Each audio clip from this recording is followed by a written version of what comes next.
महाराष्ट्राची खबर बातमध्ये आता दिवसभरातल्या काही महत्त्वाच्या घडामोडींकडे वळणार आहोत।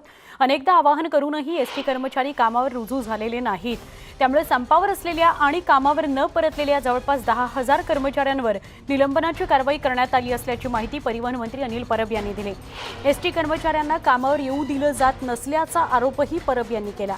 मानवतेच्या दृष्टिकोनातून आम्ही एसटी कर्मचाऱ्यांना पुन्हा सोमवारपर्यंत कामावर रुजू होण्याची संधी देत असल्याचं परब यांनी स्पष्ट केलंय।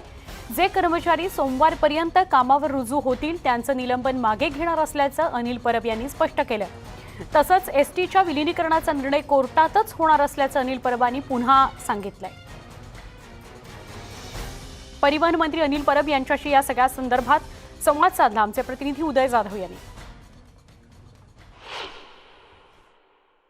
आपल्यासोबत राज्याचे परिवहन मंत्री अनिल परब साहेब, त्यांच्याशी बोलूया।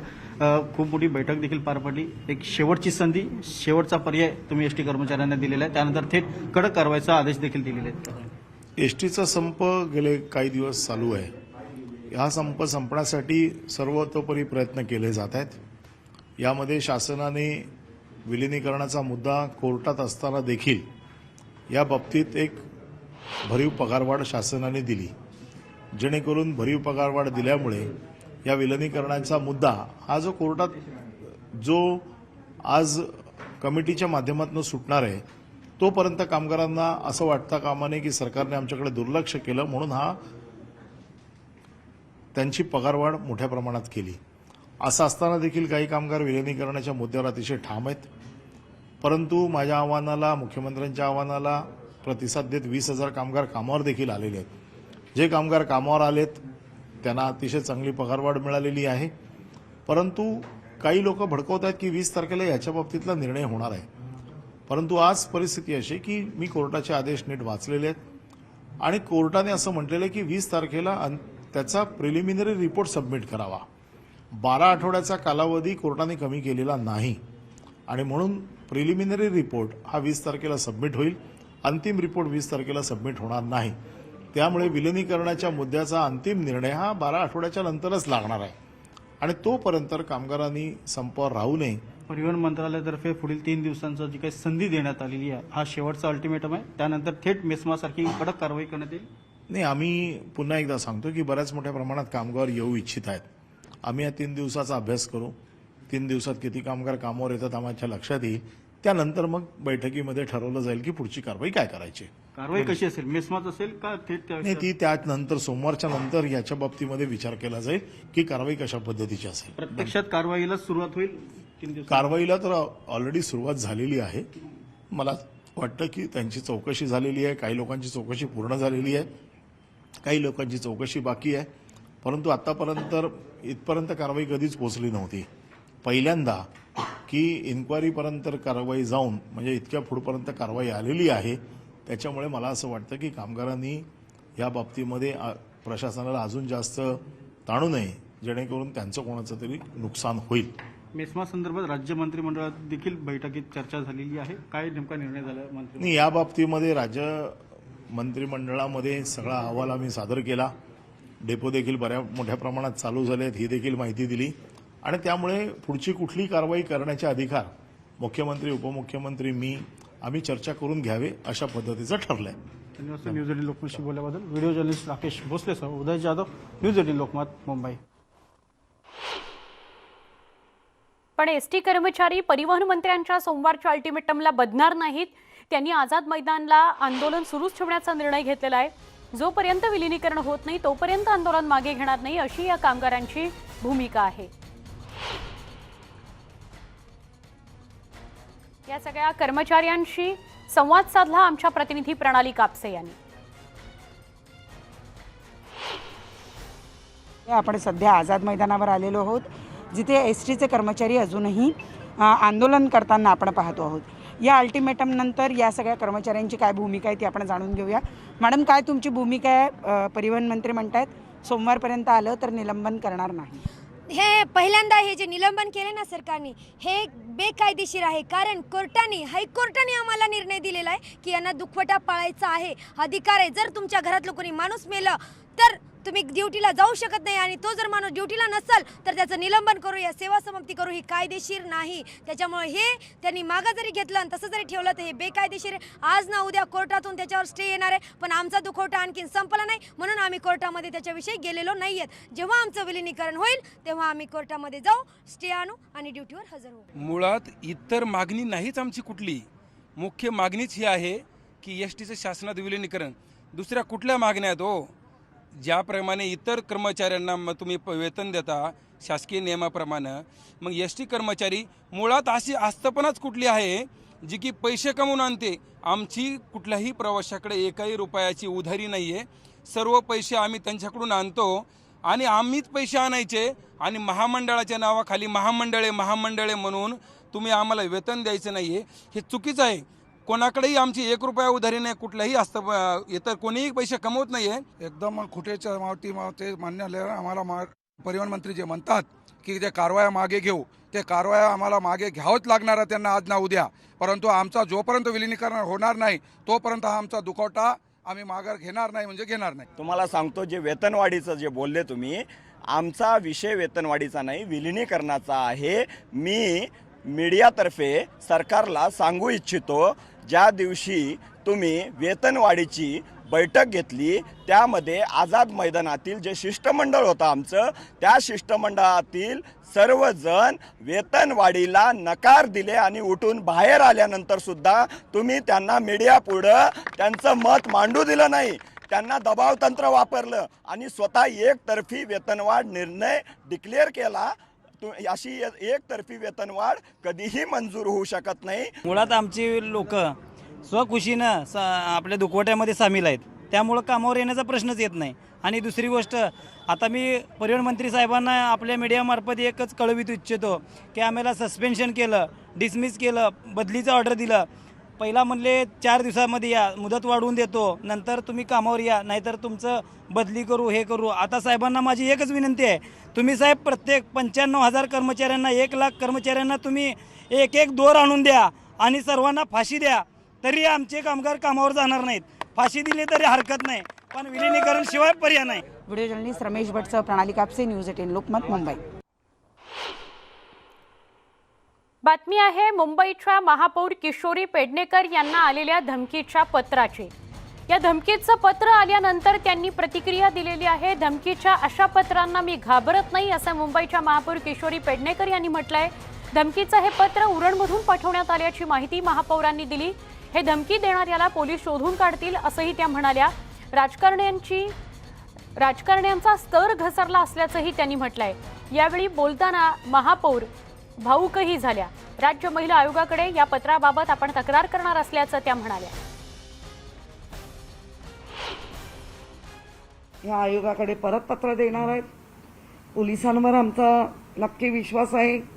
पोलीस यावर नक्की त्याची सखोल चौकशी करून याच्यातलं नक्की कल्पेट कोण ते शोधून काढतीलच।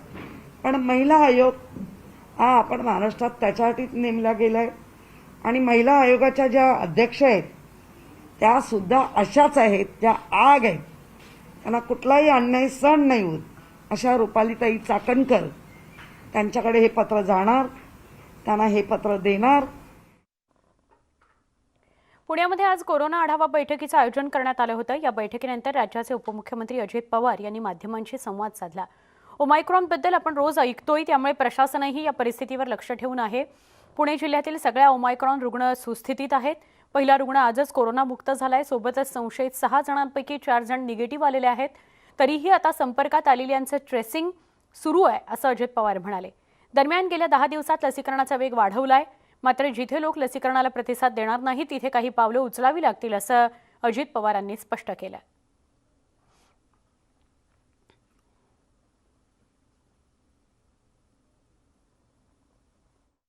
पहिल्यांदा आम्ही दोन्ही डोस कसे पहिले मिळतील ते पाहतोय, कारण दोन्ही डोस घेतलेल्यांना ह्याच्यामध्ये फार काही ह्या विषाणूचा तिथं त्रास होत नाही हे आता बऱ्याच अंशी सिद्ध झालंय। काही असंही प्रकरणं पुढे आलेली आहेत ज्या भागामध्ये बूस्टर डोस दिले गेलेले आहेत तिथं तर एकदम त्यांना माइल्ड त्रास त्या ठिकाणी झालेला आहे। पण तो बूस्टर डोस घ्यायचा म्हटलं तर देश पातळीवर तो निर्णय घेतला गेला पाहिजे. दुसरा तरी डोस सगळ्यांना 100% देऊ. जसं पहिला डोस 100% झाला तसा दुसराही डोस 100% देऊ. आणि तो एकदा डोस 100% झाल्यानंतर मग आपण म्हणताय तसं बूस्टर आणि 18च्या आधी 12 ते 18च्या वयोगटातल्यांना WHO आणि केंद्र सरकारच्या आरोग्य विभागाने त्या बाबतीमध्ये रिसर्च करून त्यांना आता वाटलं की या 12 ते 18 वयोगटातल्या पण मुलांना द्यावं, तर तोही कार्यक्रम पुढे हातात. MPSC मार्फत एवढ्या मोठ्या प्रमाणावर परीक्षा घेणं अशक्य आहे. त्याला खूप काळ, खूप वर्ष लागतील. MPSCच्या पुढं देखील काही हजार सिलेक्शन करायचं आहे, काही हजार मुलांच्या मुलींच्या परीक्षा घ्यायच्यात. याबद्दल खरं तर एकदा शासनाने निर्णय घेतला तर प्रत्येकाने पारदर्शक काम केलं पाहिजे, चुकीचं काम करता कामा नये. दुर्दैवाने आमचे राजेश टोपे त्या खात्याच्या मंत्र्यांना 2दा ते परीक्षा पुढे ढकलाव्या लागल्या. वास्तविक आता इतकं सगळं पुढं गेलेलं आहे, कॉम्प्युटरायझेशन झालेलं आहे, सगळ्या काही गोष्टी झालेल्या आहेत. पारदर्शकता आणून ह्या सगळ्या गोष्टी नीटपणे झाल्या पाहिजे. मुलांना मुलींना त्रास पण होता कामा नये आणि लवकर सिलेक्शन होऊन आम्हाला पण जो स्टाफ लागतोय तो पण उपलब्ध झाला पाहिजे. अशा सगळ्याच गोष्टी त्याच्यामध्ये आहेत.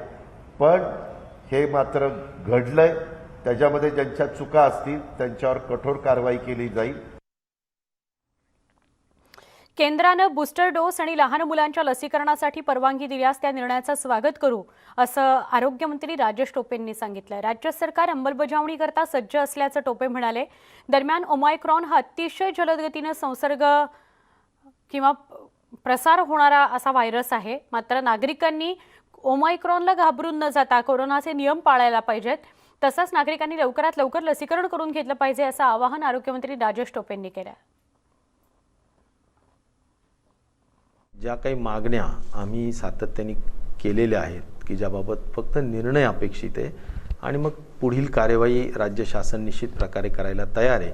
त्यामध्ये बूस्टर डोसचा विषय असेल, त्यामध्ये मुलांच्या लसीकरणाचा विषय असेल आणि मला म्हणायचं की ओव्हरऑल या सगळ्या मागण्या आपण करतोय आणि याबाबतचा जर सकारात्मक निर्णय झाला तर तो निश्चित प्रकारे स्वागतार्हच राहील. ओमायक्रॉनच्या बाबत आज अशी एकदम भीती बाळगण्याची नक्कीच आवश्यकता नाही, कारण प्राप्त आत्तापर्यंतच्या ओमायक्रॉन संदर्भातील जी माहिती उपलब्ध झालेली आहे, मग ती WHO कडून असेल किंवा ज्या ज्या देशांमध्ये ओमायक्रॉन मोठ्या संख्येने आज आहेत त्या देशांचा अनुभव असेल, या सगळ्यांच्याच बाबतीत एक आपल्याला लक्षात येईल की गती जी आहे संसर्गाची ती नक्कीच जास्त आहे, परंतु हॉस्पिटलमध्ये ॲडमिट होण्याचं प्रमाण किंवा सिव्हिअर होण्याचं प्रमाण हे आपल्याला नक्कीच त्या ठिकाणी पाहायला मिळत नाही. लस घेणं हे ऐच्छिक असलं तरी ती प्रत्येकाची जबाबदारीही आहे आणि ते कर्तव्यही आहे, असं आरोग्यमंत्री राजेश टोपे जालन्यामध्ये म्हणाले. अनेक ठिकाणी अजूनही लस घेतली जात नाहीये. एक लस घेतली जाते तर दुसरा डोस टाळला जातो. त्या सगळ्यांकरता हे वक्तव्य राजेश टोपे यांनी केलंय की लस घेणं, लसीकरण हे जरी ऐच्छिक असलं तरी ते कर्तव्य देखील आहे आणि जबाबदारी देखील आहे. लसीकरणाच्या या राष्ट्रीय कार्यक्रमात सहभागी झालंच पाहिजे असं ते म्हणाले. लस घेणं प्रत्येकाची ड्युटी आहे, रिस्पॉन्सिबिलिटी आहे. राष्ट्रीय कार्यक्रम लोकांशिवाय अशक्य आहे, तो अपूर्ण आहे. काही सोलापुरातल्या काही सरपंचांनी हात झटकले, कुठलंही इनिशिएट लसीकरणासाठी केलं नाही. त्यांना सुद्धा राजेश टोपे यांनी बजावलेलं आहे की सरपंचांनी हात झटकणं योग्य नाही. सोलापुरातल्या काही सरपंचांना नोटीसही पाठवण्यात आली. मुख्य कार्यकारी अधिकाऱ्यांनी ही नोटीस पाठवलेली होती आणि त्याचं समर्थन, त्या कारवाईचं समर्थन राजेश टोपे यांनी जालन्यामध्ये बोलताना केलं. महाराष्ट्रातल्या सर्वच सन्मान्य सरपंचांना विनंती राहील की लोकांच्या सहभागाशिवाय आणि लोकप्रतिनिधींच्या सहभागाशिवाय लसीकरणाला वेग येणं शक्य नाही. त्यामुळं सरपंच हे अत्यंत जबाबदार त्या ठिकाणी लोकप्रतिनिधी गावस्तरावर असतात. त्यांचा सहभाग अतिशय गरजेचा आहे आणि त्यामुळे जर कोणी जाणीवपूर्वक सहभाग देत नसेल, जाणीवपूर्वक लसीकरणाचा जो राष्ट्रीय कार्यक्रम आहे त्याला विरोध करत असेल, तर मला वाटतं ते चुकीचं आहे. जरी हा कार्यक्रम ऐच्छिक असेल तरी आपल्या सगळ्यांचं हे कर्तव्य आणि जबाबदारीचा भाग आहे की आपण लोकांना प्रबोधन करणं, लोकांना कन्व्हिन्स करणं. बातमी आहे औरंगाबादमधून. औरंगाबादमध्ये दर महिन्याला नागरिकांना RT-PCR आणि अँटीजन सक्तीचं करण्यात आलंय. लस न घेणाऱ्या नागरिकांना दर महिन्याला टेस्ट करावीच लागणार आहे. ओमायक्रॉनच्या पार्श्वभूमीवर औरंगाबादचे जिल्हाधिकारी सुनील चव्हाण यांनी हा निर्णय घेतलेला आहे. तसंच नियमांचं पालन न केल्यास दंडात्मक कारवाई देखील होणार आहे.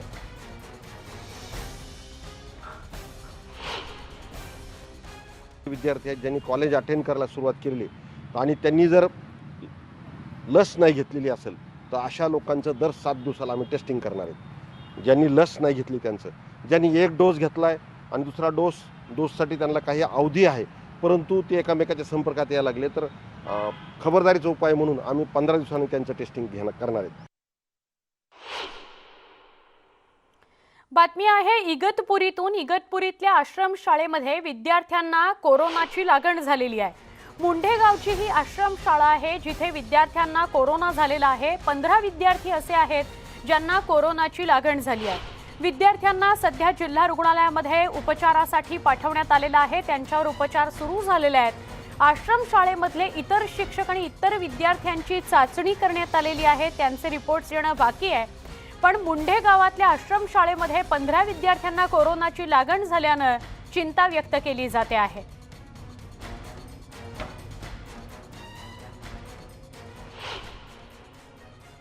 तर जळगावात एका तरुणाला मारहाण करण्यात आली आहे त्याविषयीची बातमी बघणार आहोत. तरुणाला मारहाण करण्यात आलेली आहे. झाडाला बांधून त्याला मारहाण करत असल्याचा एक व्हिडिओ सध्या व्हायरल झाला. हा व्हिडिओ जळगाव जिल्ह्यातला असल्याचा दावा केला जातोय. जामिनावर असलेल्या एका गुन्हेगारानं या तरुणाला झाडाला बांधून त्याला मारहाण केली. गुन्हेगाराच्या टोळीतील 4घांना मारहाण करण्यात आली होती. त्याचा बदला म्हणून हे कृत्य करण्यात आल्याची माहिती आहे. पोलिसांनी या प्रकरणी दोषींवर कठोर कारवाई करू अशी. कोरोनाच्या दुष्टचक्रातून अजूनही जगाची सुटका झालेली नाही. त्याउलट नवनव्या व्हेरियंट्सच्या माध्यमातून कोरोनाचा विळखा आणखीन घट्ट होतोय. हाच विळखा सोडवण्याकरता आणि कोरोनापासून संरक्षण करण्याकरता लसीकरण हाच एकमेव उपाय आहे. पण अद्यापही लोकांकडून लसीकरणाला हवा तसा प्रतिसाद मिळत नाही. सरकारकडून वारंवार आवाहन करूनही अनेक जिल्ह्यात अजूनही 50% लसीकरणही पूर्ण झालेलं नाही. त्यामुळेच महाराष्ट्र आणि देशातील लसीकरण वाढवण्याकरता न्यूज 18 लोकमतनं लसवंत व्हा, सुरक्षित रहा ही मोहीम हाती घेतली आहे. सोलापूर महाराष्ट्रातील महत्त्वाचा जिल्हा. हातमाग उद्योगात आघाडीवर असलेला सोलापूर जिल्हा लसीकरणाच्या बाबतीत मात्र अजूनही पिछाडीवर असल्याचं दिसतंय. सोलापुरातील लसीकरणाचा वेग का मंदावलाय? सोलापुरातील ग्राउंड रियालिटी नेमकी काय आहे? जाणून घेऊया आमच्या लसवंत व्हा, सुरक्षित रहा या मोहिमेच्या अंतर्गत.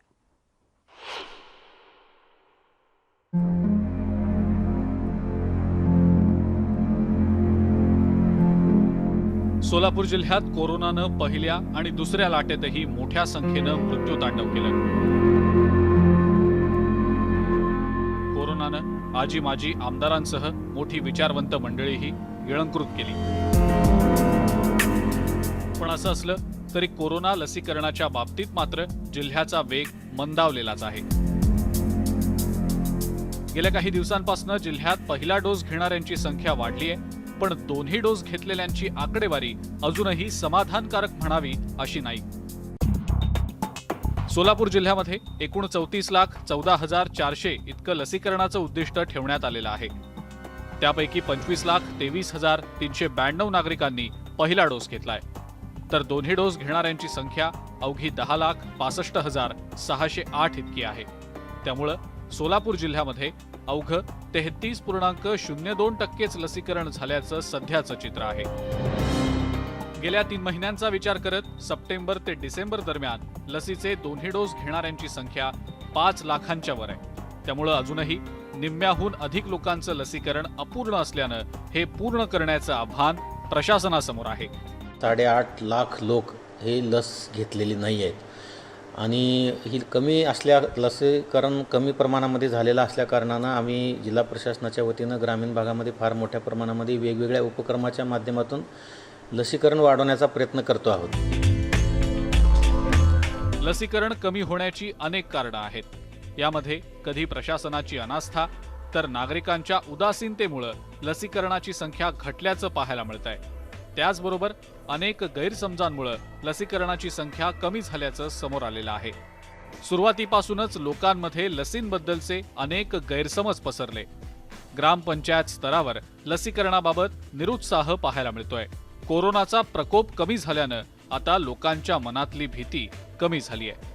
लसीसंदर्भातल्या गैरसमजांमुळे लोक लस घेणं टाळत असल्याचंही चित्र आहे.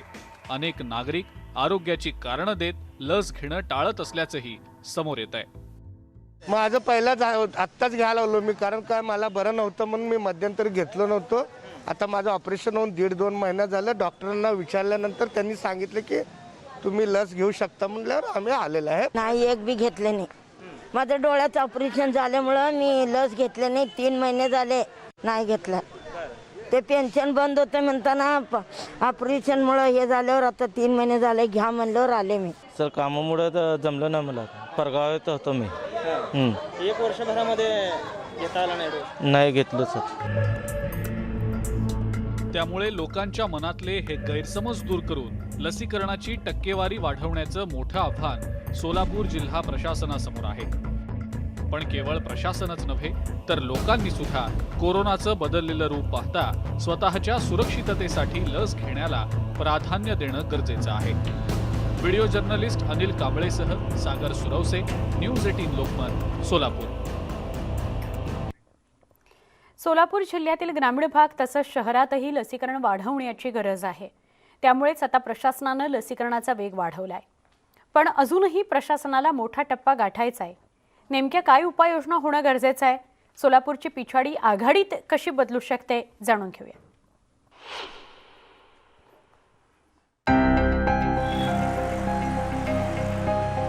सोलापूर जिल्हा प्रशासन लसीकरणाचं उद्दिष्ट गाठण्यासाठी दिवसासोबतच रात्रीच्या सत्रात सुद्धा लसीकरण मोहीम राबवत आहे.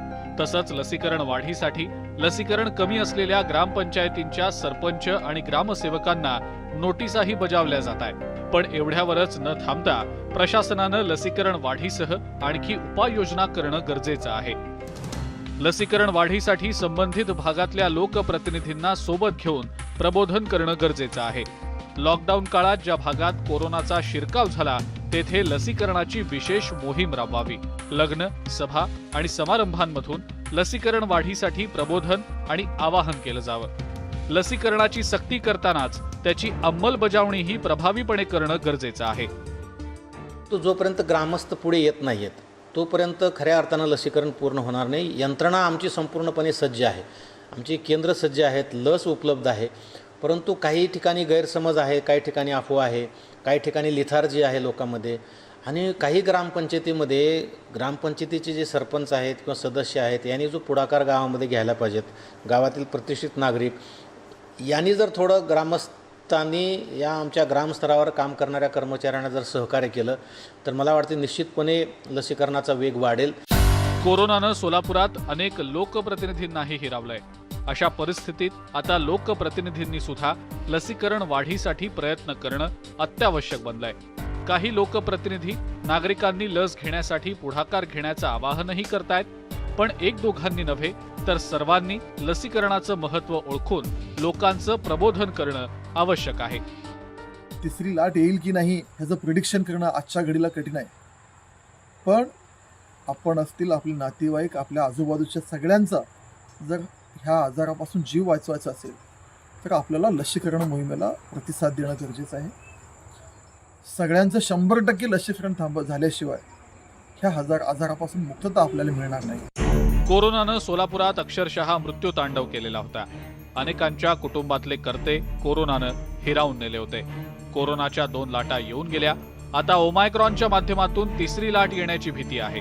अशा परिस्थितीत पुन्हा कोरोनाचा प्रकोप जाणवू नये, कोरोना झाला तरी तो जीवघेणा ठरू नये यासाठी सर्वांचंच लसीकरण होणं हाच एकमेव उपाय आहे. त्यामुळे लसवंत व्हा, सुरक्षित व्हा हेच आवाहन न्यूज 18 लोकमत सर्वांना करतंय. व्हिडिओ जर्नलिस्ट अनिल कांबळेसह सागर सुरवसे, न्यूज 18 लोकमत, सोलापूर.